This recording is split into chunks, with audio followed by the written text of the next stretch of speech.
Hey, salut tout le monde et bienvenue à une autre édition de Facebook Live de Danu Truong. Ça faisait déjà 2 grosses semaines qu'on n'avait pas fait de live. Oui, il y a 2 semaines, on avait fait une belle petite vidéo qui était nous en pas live, mais là on est vraiment live avec vous, donc on est tellement contents. Je vérifie en même temps si ça marche sur la page web. Sinon, parlons des liens de cette semaine pour bien commencer la semaine, un bon lundi matin avec bien du plaisir.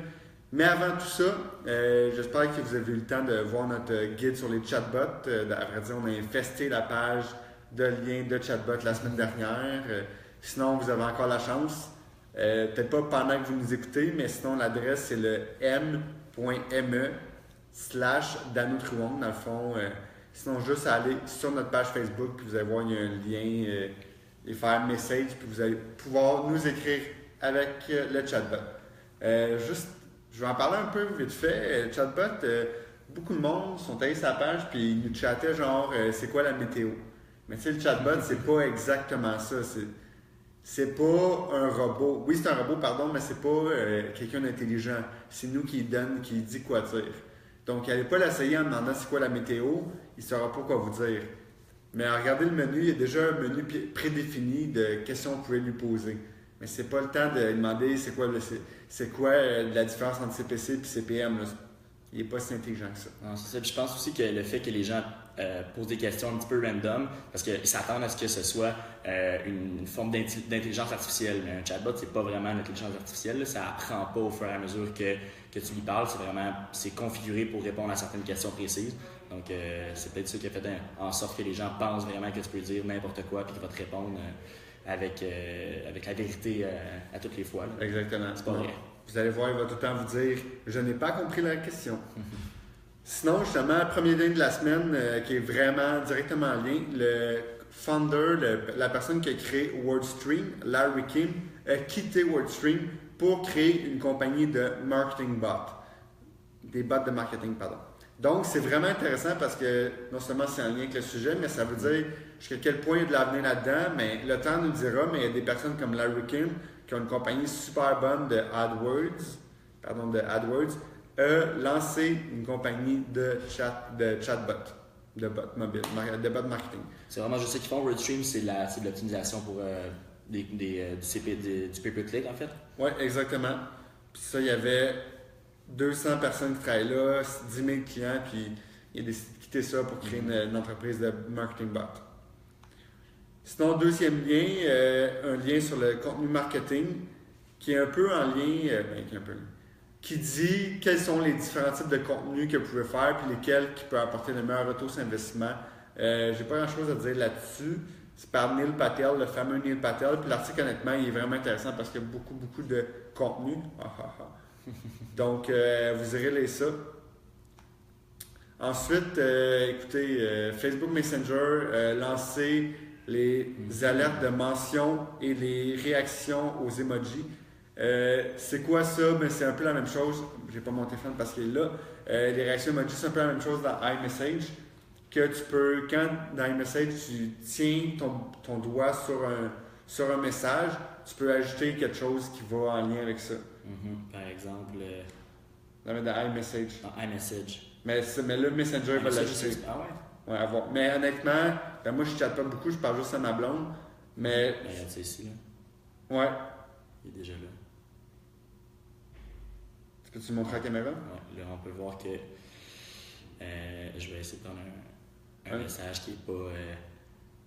Qui est, voilà. Rémi est très populaire. C'est ça qui arrive, hein. Donc, on peut voir ici que le dernier message que tu reçois, tu peux en fait vraiment là, établir une réaction comme sur Facebook. Donc, je ne sais pas si on l'a bien vu, mais c'est vraiment. C'est intéressant. Je ne sais pas si ça va vraiment être utilisé parce que dans iMessage, je ne sais pas jusqu'à quel point les gens aiment ça. Mais c'est tout le temps le fun. Ça rajoute un peu de l'interactivité. Ouais, c'est ça. Je ne l'ai jamais utilisé encore, mais j'imagine que, tu sais, à la place d'écrire seulement OK, moi personnellement, quand je reçois une réponse genre KK, c'est le genre de réponse que, bon, tu pourrais ne pas envoyer puis ce serait correct. Là. Fait que juste une réaction comme ça, je pense que ça peut faire. Puis c'est mieux que le fameux pouce bleu aussi. Le petit pouce bleu aussi, ça, c'est quelque chose qui me ferait à recevoir. Prenez note, hein, tout le monde. Sinon, quelque chose de vraiment intéressant, Facebook a lancé un nouveau type de format publicitaire qui est, je ne sais pas comment il l'appelle, le collection. Là, ça va super mal montrer des exemples, mais c'est quoi en gros? Je vais essayer de voir en même temps. Wow, quand même bien. Vous voyez, c'est comme un format vidéo. Puis en dessous, les gens, qu'est-ce qu'ils peuvent voir? C'est les produits qui sont dedans. Donc, la compagnie a dit, je veux telle vidéo, puis après ça, je veux montrer les produits en dessous, puis les gens peuvent cliquer pour les acheter. Bien, cliquez pour aller sur le site web. Donc ça, qu'est-ce qui est intéressant là-dedans? Bien, ça permet vraiment de donner une meilleure expérience au lieu d'être juste voici une vidéo, puis cliquer à la fin, le call to action à la fin. Là, c'est vraiment, tu as la vidéo, puis en plus, tu as les produits en dessous. Donc c'est vraiment plus un drive to web. Puis en plus, quand la personne a scroll plus, elle peut voir plein de produits de façon aléatoire qui sont enregistrés sur la page Facebook. Donc c'est un format encore en bêta, ou sinon qui n'est pas... je ne l'ai pas trouvé dans aucun de mes clients, mais j'ai vraiment hâte que ça sorte parce que c'est vraiment intéressant. Puis il donne plein de stats que ça va, que c'est beaucoup mieux, donc à voir.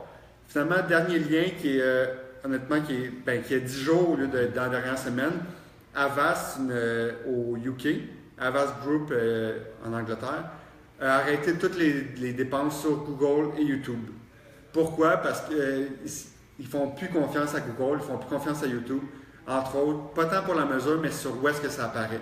Comme tu as tout le temps des affaires, quelqu'un qui fait une vidéo d'extrémistes, puis de n'importe quoi, ou des vidéos de terroristes carrément. Puis là, tu as une ad avant ça qui est genre ton produit. Fait que là, c'est comme mettez de la belle peau. Puis après ça, c'est genre une vidéo de, par exemple, ISIS, ou je connais pas tant ça honnêtement, mais bref, des affaires de terroristes. Donc, c'est pas tellement le fun pour le client de savoir que sa vidéo est comme en lien avec d'autres vidéos qui sont des sujets un peu douteux. Donc, avant, c'est décidé d'arrêter tous ces spendings. Qu'est-ce que ça veut dire pour l'avenir? C'est une très bonne question. Je même qu'on va plus voir dans les prochains mois qu'est-ce qui se passe avec ça. Google a quand même été très réactif à ça en disant je vais mettre des nouvelles mesures de protection, etc. Mais ça reste quand même à voir qu'est-ce que ça va changer dans le futur. Sinon, je pense pas que ça soit si alarmiste que ça.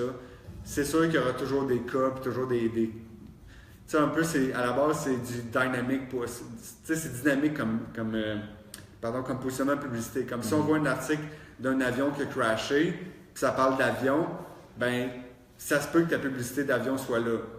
Après ça, c'est vraiment de faire une bonne veille pour que dès que tu vois avion crash, que tu arrêtes ta pub ou quelque chose du genre, parce que c'est sûr qu'il y en a plein qui vont chercher plein de crash. Bien sûr, ceux qui font du AdWords ont souvent crash de négatif, mais ils vont chercher plein, peut-être que tu as stoppé tes ads au lieu d'arriver à du contenu douteux. Anyway, c'est une toute autre histoire. Sur ça, c'est déjà fini. Donc, Rémi, as-tu un commentaire à ajouter? Allez essayer notre chatbot si vous ne l'avez pas déjà fait. Puis c'est ça, on se voit la semaine prochaine. Salut! Salut!